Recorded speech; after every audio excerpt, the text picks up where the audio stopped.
Madame, Monsieur, bonsoir. Les Congolais manifestent de plus en plus dans tous les pays du monde, en France, en Belgique, au Canada, à Montréal. Un peu partout, les Congolais ont manifesté. Qu'est-ce qu'il faut retenir de cette mobilisation? L'Union européenne pourrait-elle décanter la situation que l'on connaît actuellement dans l'Est de la RDC?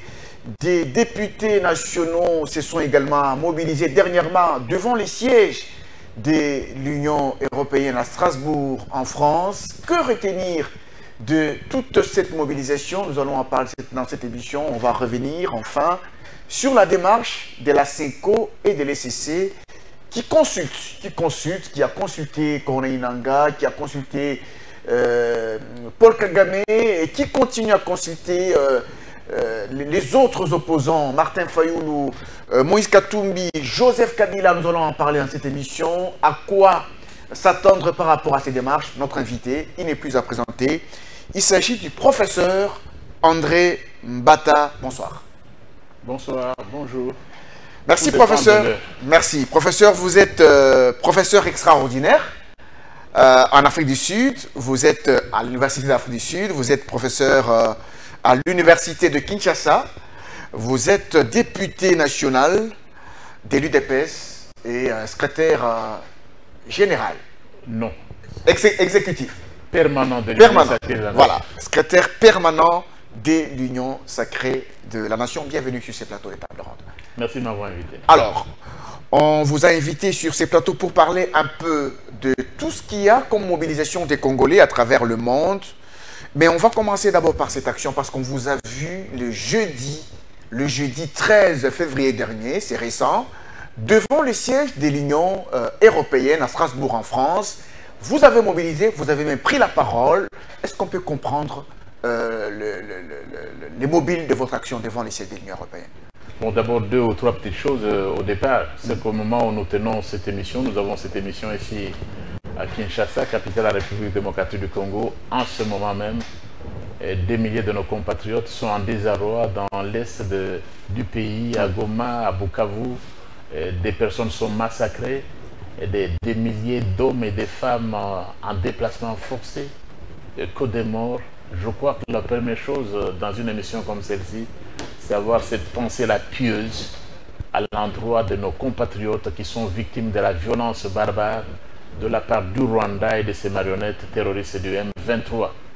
Mais aussi une pensée pour nos forces armées, les forces armées de la République démocratique du Congo, avec nos vaillants compatriotes Ouazalendo qui se battent pour la défense de la patrie, qui disent non à la balkanisation, qui disent qu'ils ne peuvent pas être colonisés par un petit pays comme le Rwanda, qui se battent en ce moment même. Je crois que c'est la première des choses. Ce sont les premiers devoirs à accomplir lorsqu'on passe une émission comme celle-ci. C'est exact. La situation humanitaire est tellement catastrophique. Catastrophique, tout simplement à cause donc de cette violence barbare de la part du Rwanda et de ses marionnettes. Donc voilà, c'est ce qu'on devrait dire d'entrée de jeu. Mais aussi, troisième chose, c'est de féliciter les compatriotes.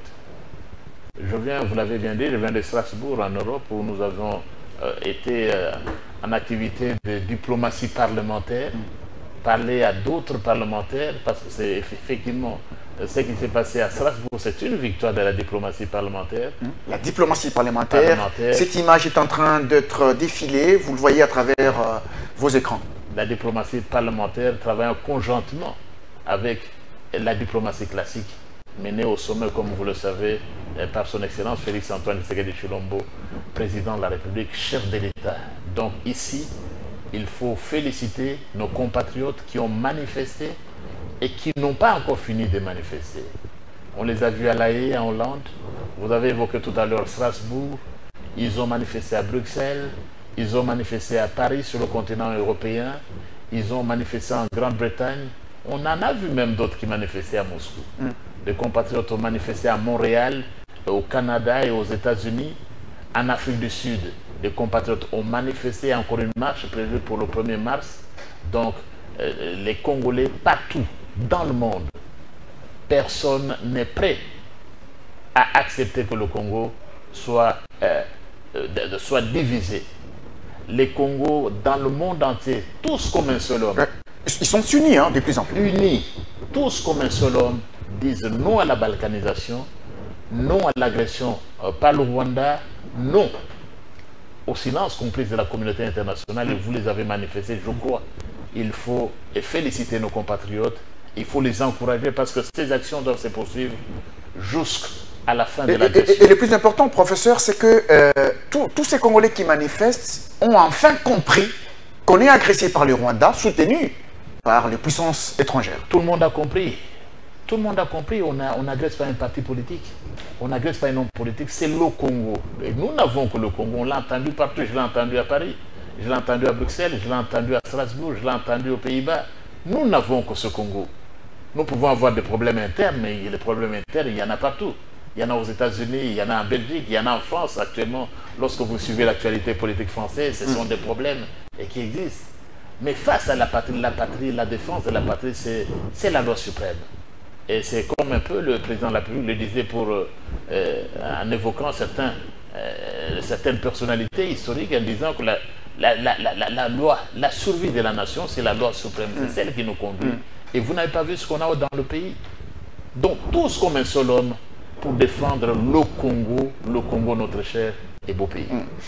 Effectivement, les problèmes internes, ça concerne aux Congolais, mais en ce qui concerne ce qui se passe à l'est du pays, ça, on doit les dénoncer. Alors, on va prendre d'abord cette image de votre... Vous avez pris parole devant le siège de l'Union européenne à Strasbourg, et puis on va revenir sur ce plateau. Vous avez dit que la communauté internationale est basée sur le principe de la non-ingérence, du respect du droit international. Mais nous sommes ici à Strasbourg, le siège des institutions européennes, où on est censé défendre les valeurs de la civilisation et le droit international, et ce serait déplorable qu'à Strasbourg, au siège des institutions européennes, on reste muet, on se taise, et d'une façon complice, devant le massacre, devant le contre-génocide en fait, que ceux qui ont été victimes hier sont en train de reproduire en République démocratique du Congo, tout simplement pour piller les ressources naturelles de notre pays. Et nous espérons que cette fois-ci, l'Europe va nous entendre, que les Européens vont nous entendre. Sinon, vous ne saurez pas, vous autres Européens, vous regardez dans le miroir de l'histoire, sans trembler vous-même ou sans avoir honte de vous-même pour avoir laissé passer une situation dénigrante, une situation qui est contraire à toutes les valeurs de civilisation. Nous espérons que cette fois-ci, notre message a été entendu et il a été entendu parce que c'est inadmissible qu'on se dise de parti des droits de l'homme, qu'on se dise de pays des droits de l'homme, qu'on se dise de défenseurs du droit international et qu'on se taise devant les plus graves violations du droit international que sont l'agression, les crimes de guerre, les crimes contre l'humanité et même le génocide qui se commet actuellement dans notre pays et dont l'auteur est connu. C'est le Rwanda. Ce sont les troupes rwandaises qui utilisent leurs marionnettes terroristes du M23. Et nous autres Congolais, nous disons quoi? Que le Congo n'est pas à vendre. Le Congo n'est pas à vendre. Ce n'est pas notre faute si Dieu nous a donné les Ah oui. Nous ne négocierons pas avec les marionnettes parce que vous ne négociez pas non plus avec les terroristes. Non. Et d'ici déjà, à partir de Strasbourg, où nous nous trouvons en ce moment, c'est le message que nous envoyons aux compatriotes des forces armées de la République démocratique du Congo. Oui, on est ensemble. C'est ce message-là que nous envoyons aux Ouazalendo qui se battent.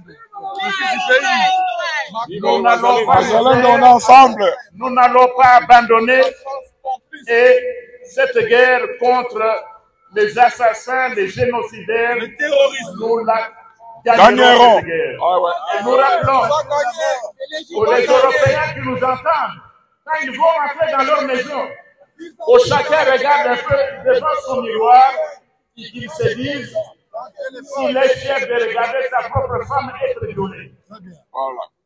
Pour tous ceux qui nous entendent maintenant, quand ils vont rentrer chez eux, quand les députés européens rentrent dans leur pays, quand même les faibles passants rentrent dans leur famille, dites, demandez-vous si vous pouvez être fiers de ce que l'Europe est en train de tolérer en République démocratique du Congo en gardant silence devant le cadavre, silence devant les meurtres.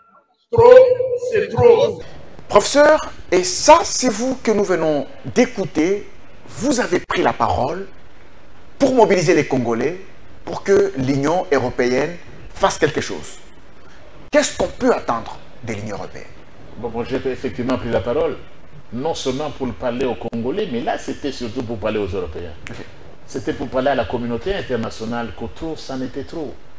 Et j'ai pris la parole quelques minutes, quelques temps avant même l'adoption de la résolution du Parlement européen. Trop, c'était trop.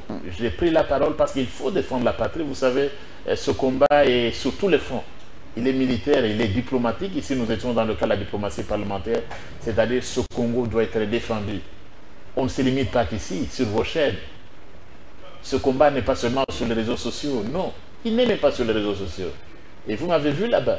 Et parfois, au péril de sa vie, vous devez dire au Rwanda, c'est un pays, un État voyou, vous pouvez le dire.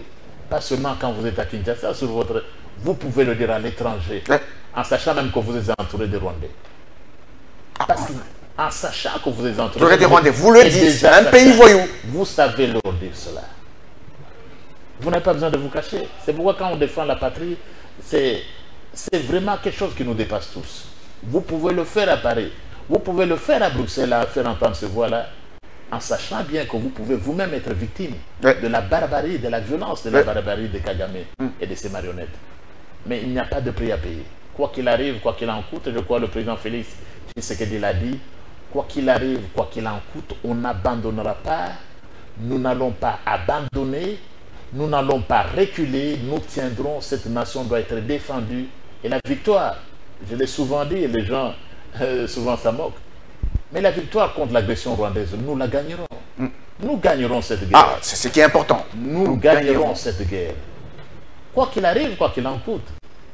Vous savez, nous ne voulons pas ici prêcher la guerre de 100 ans. Vous avez été à l'école. Ah oui.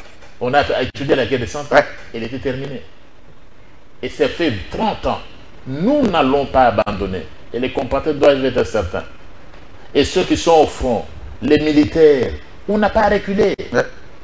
Nous n'avons pas à abandonner. Ah, parce que les Congolais, quand ils voient des petites batailles qui sont perdues comme ça... C'est comme sur un terrain de football. Vous pouvez nous dribbler et tout ça, même dans la surface, entrer même dans la surface de réparation. Mais ce match, nous le gagnerons. Parce que c'est tout un peuple, personne n'est prêt. Il n'y a même pas de si ou pas. Nous gagnerons cette guerre. Nous libérerons notre pays parce qu'aucun Congolais aujourd'hui n'est disposé à accepter une nouvelle colonisation, une recolonisation du Rwanda et de ses marionnettes ou des puissances internationales, de certains membres de la communauté internationale qui tirent pour profit de cette situation. Alors, il y a une résolution de l'Union européenne. On a dit que c'est une victoire. Une victoire parce qu'enfin, l'Union européenne s'est prononcée, une résolution a été votée. On parle de 443 parlementaires européens qui ont voté la résolution pour demander maintenant à la Commission d'arrêter ce partenariat avec le Rwanda. Mais tout à fait, c'est une très grande victoire. Et c'est la victoire de la diplomatie. Lorsqu'on parle de la diplomatie agissante avec Félix Antoine Tshisekedi Tshilombo, parfois les gens s'en moquent. Mais c'est ça une preuve de la diplomatie agissante, la diplomatie classique et parlementaire agissante sous le leadership, sous la haute direction de son Excellence Félix Antoine Tshisekedi Tshilombo. Vous savez, toutes ces années qui sont passées, c'est le Rwanda qui m'a gagné. Sur le fond il vendait, le génocide était un fonds de commerce, il se faisait applaudir partout. Mais aujourd'hui, il n'y a aucune communauté internationale qui veut cajoler le Rwanda. L'Union africaine a emboîté le pas. L'Union africaine est partout. Les Nations Unies, nous attendons. Ça, c'est autre chose. Il y avait un temps où on ne parlait pas de la RDC, mais avec Félix Antoine Tshisekedi Tshilombo, et ça, parce qu'on voit souvent dans les médias, quelle est la diplomatie agissante, c'est ça une preuve. Vous n'avez pas vu ça du temps de Kabila? Non. On ne citait pas le Rwanda auparavant, on ne citait pas le Rwanda dans les forums internationaux. Maintenant, on le cite. La diplomatie est renée. Nous parlons de ces fonds là-bas. Je ne veux pas mélanger les choses. Parce que vous avez même le fonds militaire. Ça, c'est autre chose.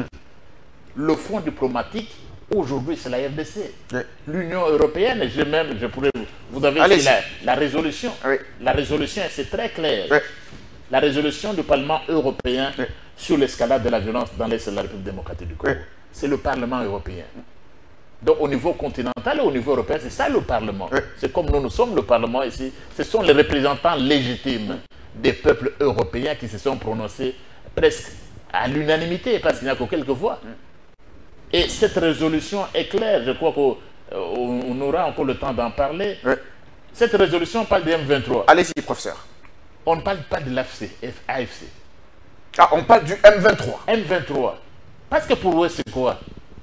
L'AFC Nanga, c'est une marionnette des marionnettes. Ah, ok. Ok, ils ont compris ça dans ce sens. Donc, ils ont compris cela. La résolution ne parle pas d'AFC ou de Nanga qu'on va consulter. Parce qu'on a compris que si les rebelles, je ne dis pas, si le M23, ce sont les supplétifs du Rwanda, ce sont les marionnettes du Rwanda, eh bien Nanga, c'est la marionnette des marionnettes. Des marionnettes. Ah, Nanga, marionnette des marionnettes. Voilà. Parce que le M23 est la marionnette du Rwanda et Nanga, c'est la marionnette des marionnettes. On ne parle pas d'eux. Et ici, c'est clair. Qu'est-ce qu'on reconnaît ici? Je vais vous lire quelques points. Je crois sur le point 1. Le Parlement européen, presque à l'unanimité, condamne vivement les violations de la souveraineté et de l'intégrité territoriale de l'Est de la RDC par les rebelles du M23 et le Rwanda. Et le Rwanda. M23 et le Rwanda. Et le Rwanda. On condamne cette violation de l'intégrité territoriale. 2. Presse le gouvernement rwandais de retirer ses troupes du territoire de la RDC. Le Rwanda doit retirer ses troupes. C'est ce que disent les représentants légitimes des peuples européens. Peu importe ce que le gouvernement peut en dire. Voilà ce que disent les parlementaires ont déjà donné élus légitimes des peuples européens. Donc le Rwanda doit retirer ses troupes du territoire de la RDC, dont la présence constitue une violation manifeste du droit international et de la Charte des Nations Unies, et de cesser de coopérer avec les rebelles du M23. Le Parlement européen souligne que l'intégrité territoriale de la RDC doit être respectée. Et on va plus loin. Point 5. Le Parlement européen s'inquiète du manque de cohérence dans la réponse de l'Union européenne. Ah, il n'y a pas de cohérence. Il n'y a pas de cohérence. Quand l'Union européenne répond. Quand l'Union européenne, ça c'est le Parlement européen qui parle. Le manque de cohérence, en fait, il critique le gouvernement européen. C'est la Commission européenne. La Commission européenne. Manque de cohérence. Et ça, ce sont les députés européens qui le disent, ce n'est pas nous. Manque de cohérence, alors que le droit international est violé, on les a vus signer une convention avec le Rwanda, sur les matières stratégiques dont le Rwanda ne dispose pas. Et ils disent quoi? Manque de cohérence. Ce n'est pas un Africain qui le dit. De l'Union aux crises de la région des Grands Lacs, et invite le Conseil, c'est le Conseil européen, à réévaluer la mise en œuvre de la stratégie renouvelée de l'Union européenne pour la région des Grands Lacs. Rappelle que l'Union européenne et son représentant spécial pour la région sont disposés, patati patata, et il demande qu'on mette fin à cette convention-là entre le Rwanda et l'Union européenne. Point 12. Invite la Commission européenne à revoir d'urgence son engagement avec le Rwanda et à élaborer ensemble un ensemble de mesures possibles ou assorties de procédures d'exécution claires au cas où le gouvernement rwandais ne révoquerait pas immédiatement ses politiques. Donc, c'est une résolution historique. C'est une résolution historique qui a été prise au niveau du Parlement européen et qui demande à la Commission de s'exécuter. De s'exécuter. De s'exécuter et de sanctionner même le Rwanda. De sanctionner le Rwanda. Évidemment, la Commission, c'est autre chose. Vous allez m'aider à me connaître la Commission. Mais lorsque des gens qui se disent démocrates, qui nous donnent des leçons de démocratie, lorsque les représentants légitimes de votre peuple ont déjà dit que c'est immoral, que votre politique est immorale, que c'est plein de confusion, mais vous devez les respecter. C'est plein d'incohérences. C'est plein d'incohérences. Mais un gouvernement qui ne respecte pas un gouvernement européen, qui soit de la France ou d'autres. Ici, il faut féliciter plusieurs pays qui nous ont soutenus. La Belgique, par exemple, dernièrement, a même demandé des sanctions d'une façon claire. Claire. OK. Et nous apprenons que c'est la France qui serait en train de s'y opposer. C'est la France qui s'oppose à la prise des sanctions contre le Rwanda demandées par la Belgique. Presque tout le monde à l'unanimité, pas seulement la Belgique et d'autres pays qui soutiennent la RDC. Parce que la Belgique a été claire dans ses discours. La France semble souffler le chaud et le froid. Le chaud et le froid parce que c'est la France qui soutient Kagame. Et les rebelles du M23, c'est la France qui est derrière. Donc ici, c'est une décision historique du Parlement européen. Je voudrais dire des représentants légitimes des peuples européens qui disent trop, c'est trop. Et qui ont suivi finalement, qui ont suivi notre message. Qu'il faut mettre fin à ce silence complice de l'Union européenne, de la communauté internationale. Voilà donc, c'était une grande victoire. Évidemment, comme nous disons, c'est la même victoire que vous avez vue. Vous avez vu l'attitude de notre Premier ministre à Addis Abeba. À l'Union européenne, à l'Union africaine. À l'Union africaine, à Addis Abeba, la posture de nos délégués partout où ils sont partis. Nous sommes restés fermes. On ne transige pas avec l'intégrité et la souveraineté territoriale. Oui, mais professeur, mais comment engager les Congolais à suivre tout ça, à être mobilisés autour de ça? C'est quoi le narratif qui devrait accompagner ça, par exemple, au niveau de l'Assemblée nationale, ici chez nous? Là, vous parlez des parlementaires européens, mais l'Assemblée nationale en tant que corps, pas de manière individuelle, en tant que corps, qu'il y ait un narratif pour engager les Congolais. Mais l'Assemblée nationale s'est prononcée en session extraordinaire. L'Assemblée nationale s'est prononcée, il y a un dialogue évidemment entre les États. Le Rwanda, ça c'est le dialogue de Luanda. Avec les groupes rebelles, ils sont une centaine, y compris le M23, s'il était là. C'est le processus de Nairobi. Mais on a dit, c'était clair, on ne va pas négocier avec les terroristes. C'est pourquoi ce gouvernement, nous avons toujours été ouverts au dialogue. Mais Nairobi, c'est un dialogue. Nairobi et Luanda, c'est aussi un dialogue.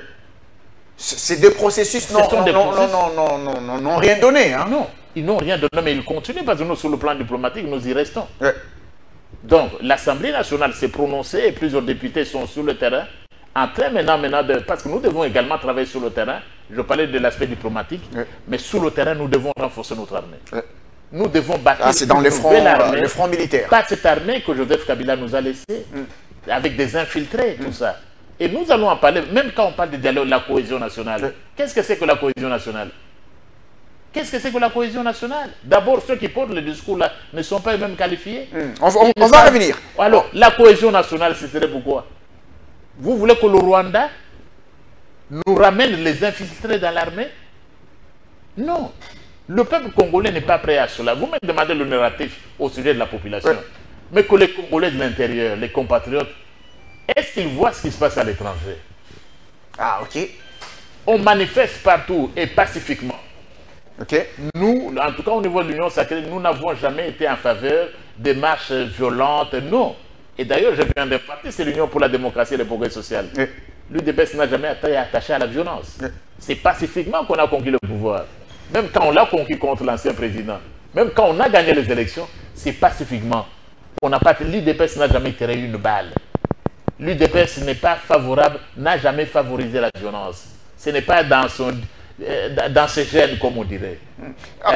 L'UDPS, c'est le combat pacifique. C'est dans ce combat pacifique qu'on a gagné le pouvoir. Et les Congolais doivent manifester, mais pacifiquement. Le pillage, ce n'est pas dans notre nature.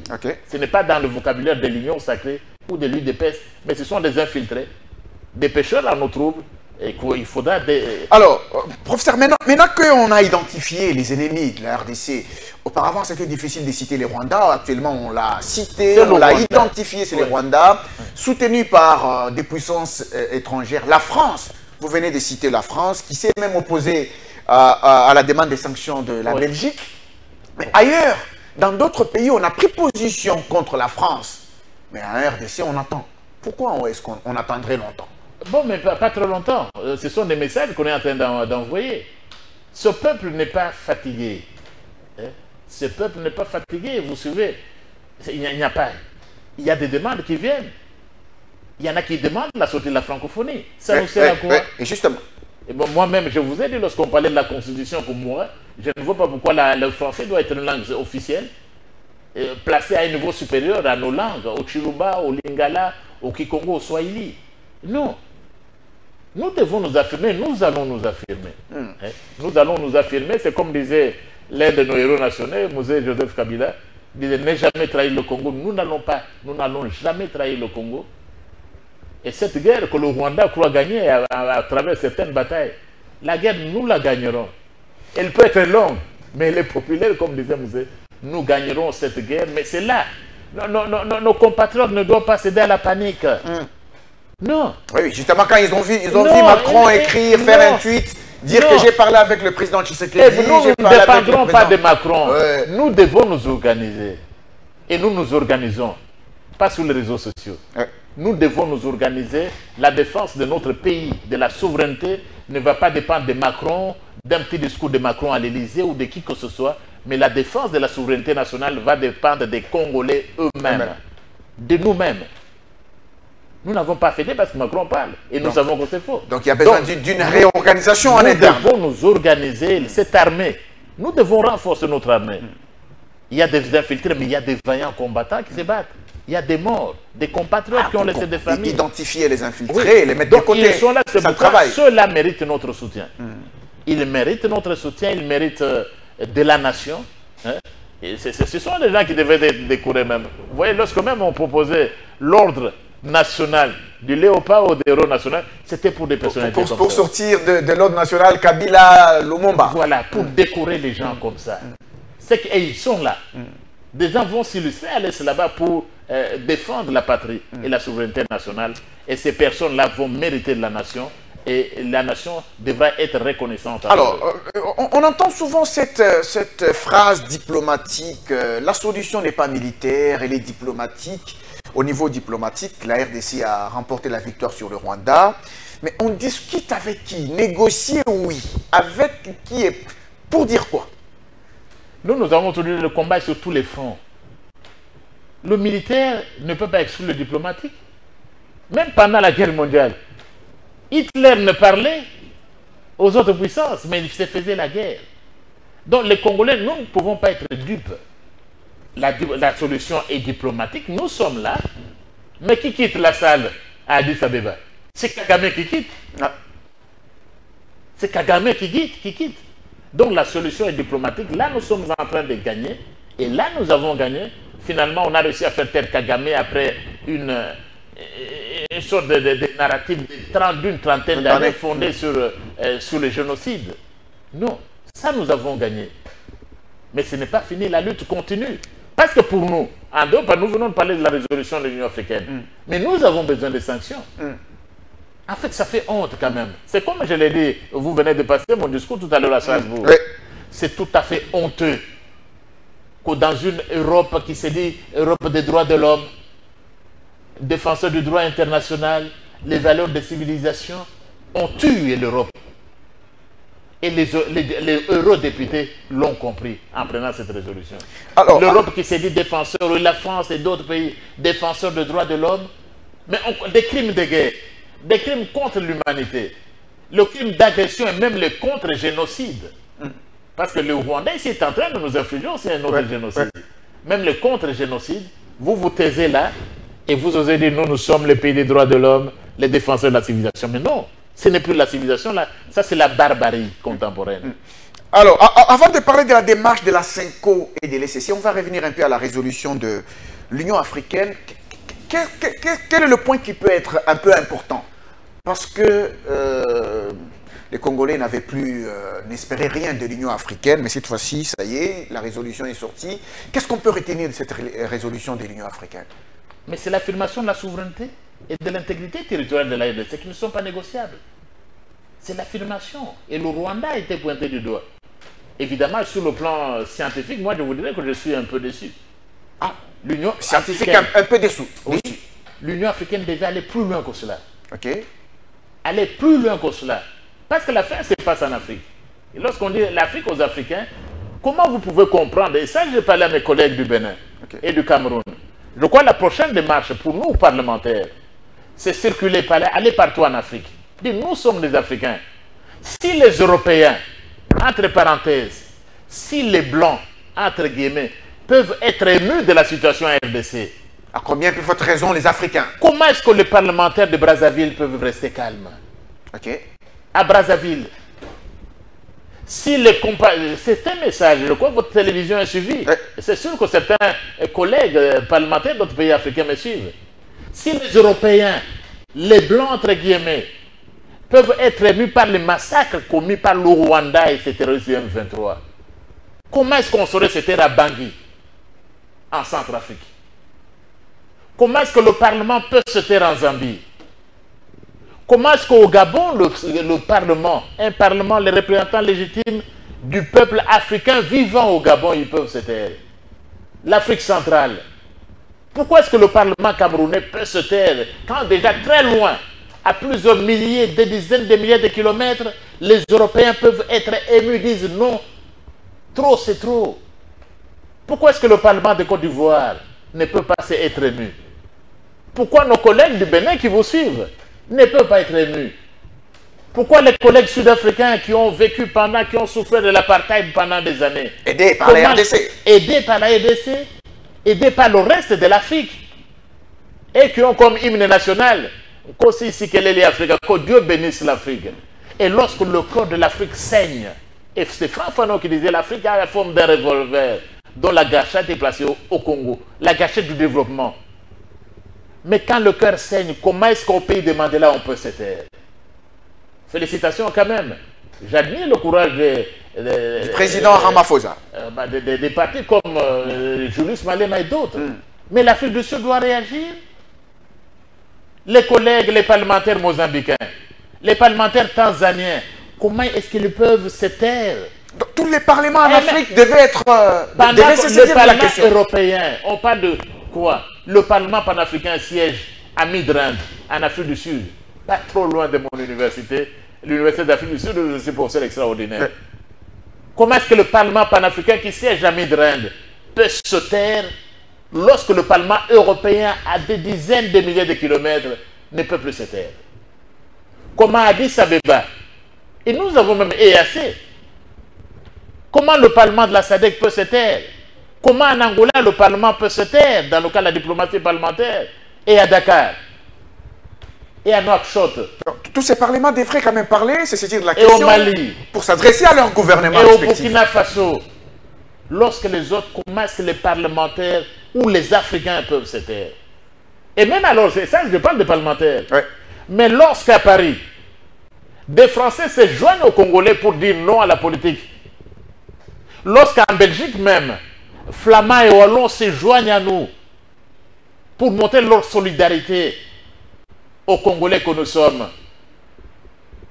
pourquoi est-ce que d'autres Africains au Niger, d'autres Africains au Soudan, d'autres Africains même au Kenya, même en Ouganda, même au Rwanda, ne peuvent pas se lever et dire non? Parce que de la RDC dépend l'avenir, le futur de notre continent. Donc c'est vraiment une interpellation.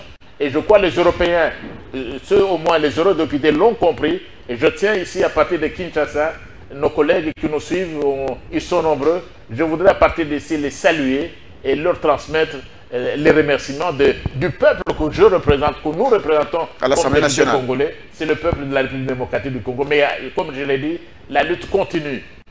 Il y a eu la résolution, nous avons maintenant besoin de sanctions, vous devez pousser.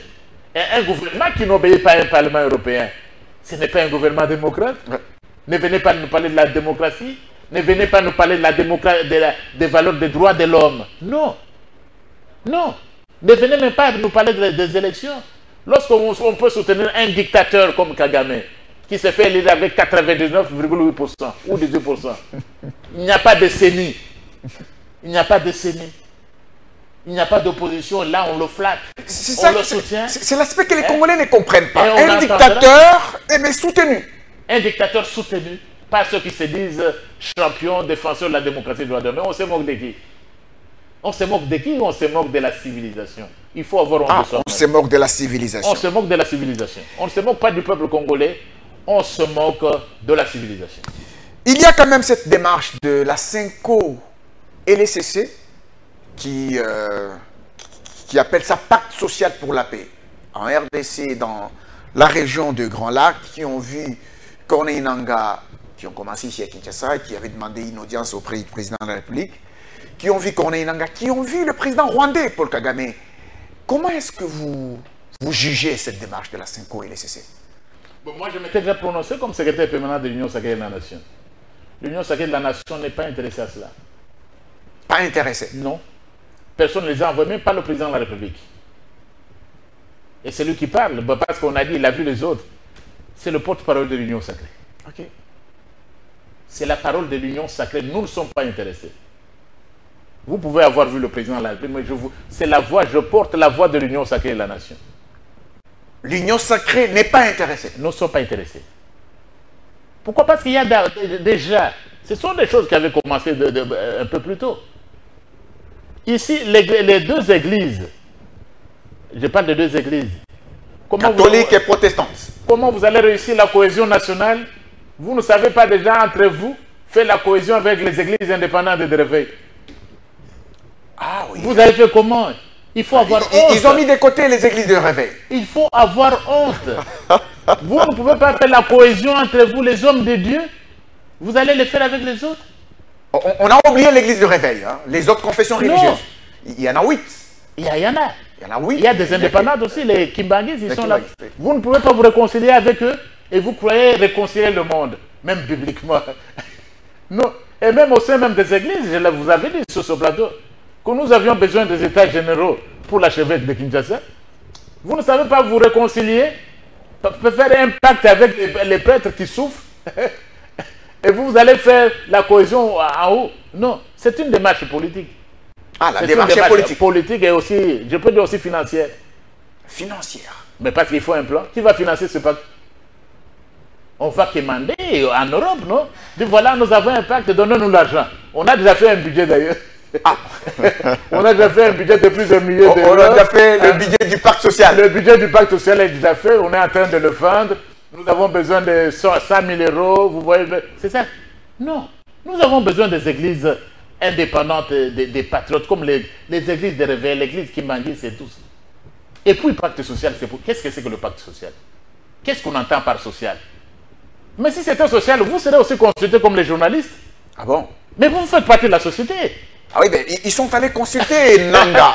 Parce que lui a pris au moins les armes. Je suis professeur des universités. Vous avez dit extraordinaire, ça ne pose plus de problème. Extraordinaire à l'Université d'Afrique du Sud. Mais l'intelligence grise de votre pays, pourquoi vous ne pouvez pas consulter les professeurs des universités? Et ils ne font pas partie du social. Le pacte social. Mais les syndicats ici, nos enseignants, vous avez reçu combien de délégations d'enseignants? Les journalistes, vous êtes aussi encore? Vous avez été consultés? Non, les journalistes, pas encore. Peut-être, je ne sais pas. Vous êtes exclus du social. mais ici, on a fini, on a tout bouclé. On va voir Nangaa, on va voir Kagame. Et là, la personne qui tue, il faut voir le visage de nos évêques. Tout souriant devant celui qui tue. Devant les tueurs. Les milliers de leurs fidèles. Parmi ceux qui meurent à Goma, il y a combien de fidèles, catholiques et protestants? Tués, massacrés. Et vous êtes là en train de sourire, en train de dîner, les pères spirituels. Non, heureusement, ce n'est pas possible. Ce n'est pas une démarche. Le social ne veut pas aller là-bas. Et puis en fait, qu'est-ce qu'on veut? Le pacte, on veut quoi? Est-ce que l'idée est mauvaise d'avoir la paix? Non, la paix, c'est quoi? La cohésion nationale. La cohésion nationale, c'est quoi? Mais c'est vous aussi, vous faites partie de la nation. N'est-ce pas la cohésion nationale? Oh, on pèse le poids. Les professeurs d'université, ils ne pèsent pas pour le consulter. Vous les excluez de la cohésion nationale. La cohésion nationale, c'est seulement entre les politiques Nangaa là-bas, que vous allez voir. Et maintenant, ils ont presque fini ici. La nation s'arrête là-bas. Non, quand même. Et puis on fait quoi? Quand les gens ne viennent pas au pacte pour vos beaux yeux, vous croyez qu'en vous mettant à table, vous mettez fin à la guerre? Ah, peut-être c'est ça. Peut-être c'est ça. Non, je vous pose la question. Parce qu'on vous dit que c'est le Rwanda. L'Union européenne, on dit c'est le Rwanda. C'est le Rwanda, oui. Mais ils ont vu le président rwandais, Paul Kagame. Alors qu'ils avaient fait là-bas. Et puis, au nom de qui? Nous sommes un pays, un État laïque. Quelle est la personnalité juridique de la SENCO pour oser même écrire au chef d'État? Mais c'est une ONG. C'est le seul siège qui est un État en droit international. Le NOS, oui. Mais la SENCO qui circule. Vous avez déjà vu le cardinal de Kigali ici? Le cardinal de Kigali. Parce que Kigali est aussi un cardinal. Vous l'avez vu traverser, venir à Kinshasa pour le pacte social? Le cardinal de Kigali. Oh, peut-être que lui n'en a pas besoin, parce que son pays n'est pas touché. Ah. Donc vous allez... Après, on cherche quoi? Mais voilà ce qui arriverait. En fait, le pacte va signifier quoi? Les gens ne viennent pas au pacte pour vos beaux yeux. Nanga va venir. Il vous dit, pour la cohésion sociale, laissez-moi le Kivu, le Nord Kivu et le Sud Kivu, j'ai le gouvernement. Sa conditionnalité. Vous êtes prêts à accepter ça, vous, Congolais? Nanga va venir avec tous ses militaires, ses généraux. Ils ont pris Goma, d'autres sont morts. Nous voulons aussi des postes au sein de l'armée. Infiltration plus. Kagame remet ses généraux. C'est ça la base que le pacte social. Il ne faut pas s'arrêter au pacte social. Quel est l'aboutissement? Le mixage, le brassage. Mais on va arriver à quoi? Parce que le bon, vous vous opposez, on ne s'est jamais opposé à la cohésion nationale. Déjà, nous autres au Parlement, nous avons déjà la cohésion nationale. Okay. Nous avons l'opposition. Ensemble, nous avons ensemble là-bas. Ensemble de l'opposition. Nous parlons, nous sommes avec eux à l'Assemblée nationale. Nous parlons. Nos amis de l'opposition, nous sommes avec eux. Et mais qui d'autre? Donc, vous voulez aujourd'hui que l'armée... Il ne faut pas dire que vous ne voulez pas la cohésion de... Ok, nous avons toujours la cohésion. Mais quelle est la finalité? La finalité. La finalité, c'est quoi? Mixage dans l'armée. Tous ceux qui nous ont tués là-bas, ils sont ici à Kinshasa, on reprend les mêmes. Et ça ne va pas se terminer. Et puis non seulement cela. On sera toujours infiltré. Non seulement cela. Il n'y a plus de constitution dont on parlait tant. Vous avez déchiré. Mais professeur, pourvu qu'il y ait la paix, pourvu qu'il n'y ait plus de guerre, pourvu qu'il n'y ait plus de tueries, s'ils peuvent obtenir ça à travers ce qu'ils ont fait, peut-être que là, ils vont terminer. Vous allez l'obtenir comment? Ils vont donner un cahier des charges. Et oui. De tout le monde. Est-ce que le peuple congolais, pour qu'il y ait la paix, je voudrais être d'accord avec vous. Sommes-nous aujourd'hui à accepter l'esclavage pour qu'il y ait la paix? Ok. Ça, c'est la question. Hein. C'est ça la question. Prêt à accepter l'esclavage. La paix, pourvu qu'il y ait la paix, est-ce que nous autres Congolais, nous sommes prêts, pour qu'il y ait la paix, à accepter l'esclavage? Si vous êtes prêts à accepter l'esclavage pour besoin de la paix, moi je ne suis pas prêt. Lumumba n'accepterait pas. Laurent Désiré Kabila n'accepterait pas. Étienne Tshisekedi n'accepterait pas l'esclavage. Qu'est-ce que c'est que la paix sous esclavage? Qu'est-ce que c'est que la paix sous esclavage? Que signifie la paix? Non, mais pouvez que là, la paix, qui est la paix? J'entends même certaines personnalités. L'essentiel, c'est la paix. Mais je pose la question, que signifie la paix sous esclavage? Est-ce que c'est une paix? Moi, je ne serais pas prêt à accepter une paix sous esclavage. Ce n'est pas qu'il n'y a pas de paix sous esclavage. C'est quelle paix? C'est quelle paix? Parce que la fin de la guerre. Oui, quelle fin de la guerre? Non, le président, la fin de l'avancée. Il a été élu par le peuple congolais. Et puis il faut voir les choses. Tu sais qu'il n'est pas Kabila. Et ce n'est pas Kabila. Il a été élu par tout un peuple. Le peuple congolais n'acceptera jamais.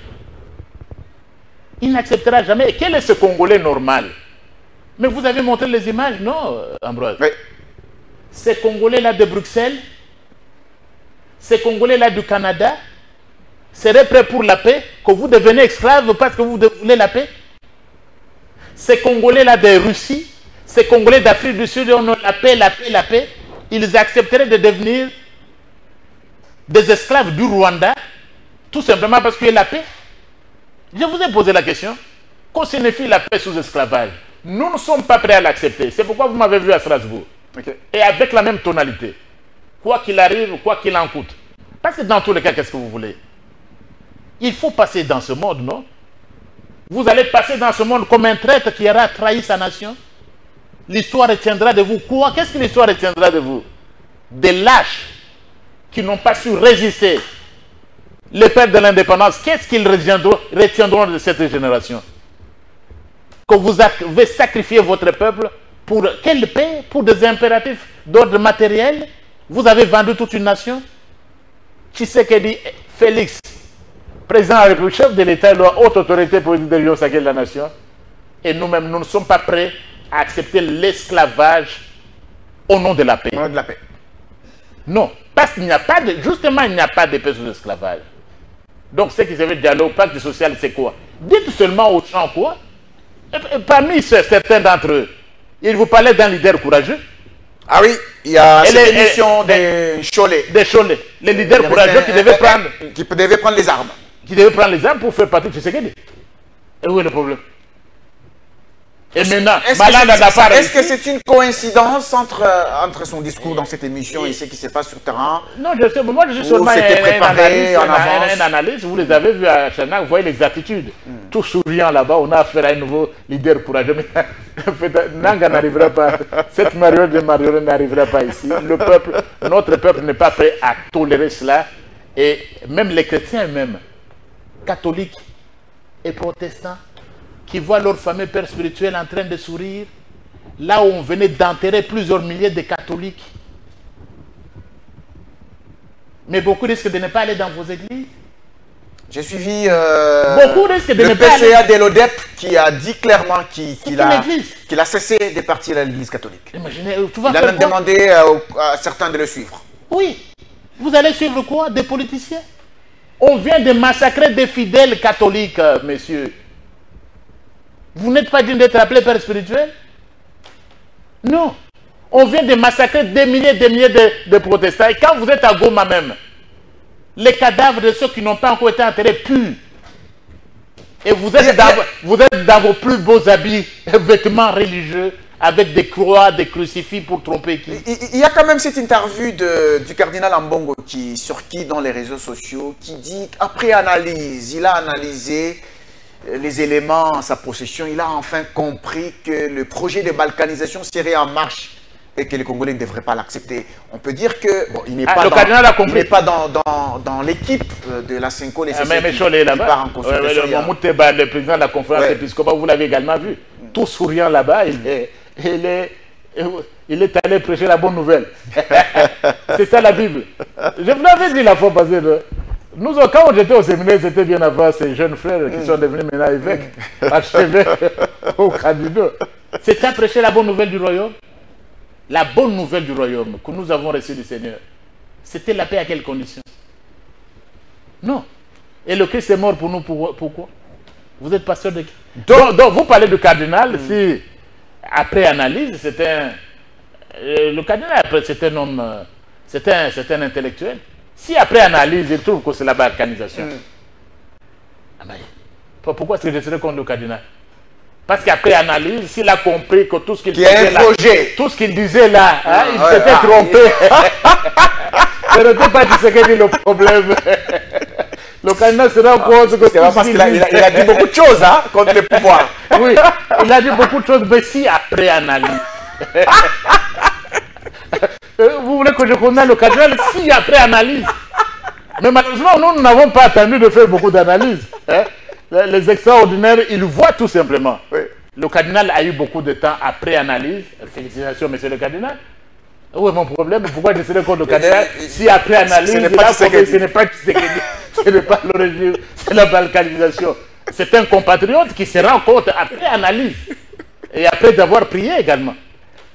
Alors, donc, je ne peux pas. Nous sommes arrivés à la fin, donc pour dire qu'on maintient les fronts militaires et diplomatiques pour en finir avec cette histoire. Pas question de la paix avec l'esclavage. On maintient tous les fronts. Tous les fronts. Au niveau de la diplomatie parlementaire, je crois que nous avons reçu les félicitations du président de l'Assemblée nationale, Vital Kamerhe, et du haut du perchoir. J'espère que nous aurons tous les moyens nécessaires pour circuler maintenant dans les parlements d'Afrique.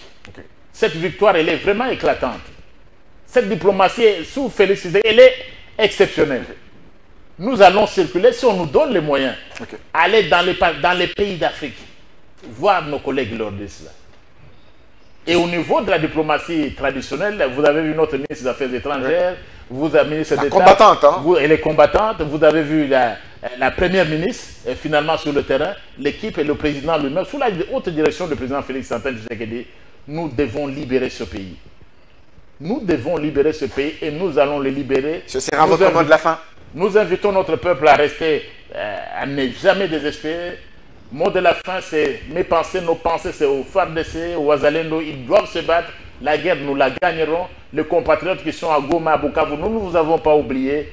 Personne ne va acheter le Congo. Ce n'est pas notre faute si Dieu nous a donné tant de richesses. C'est ça ce que Kagame doit comprendre. Et les amis qui sont là, après analyse, ces marionnettes, et les marionnettes des marionnettes, ils doivent comprendre qu'ils n'ont que ce pays. Si ce sont vraiment des Congolais, ils doivent mettre fin à leurs actions parce que ce pays doit recouvrer la totale souveraineté.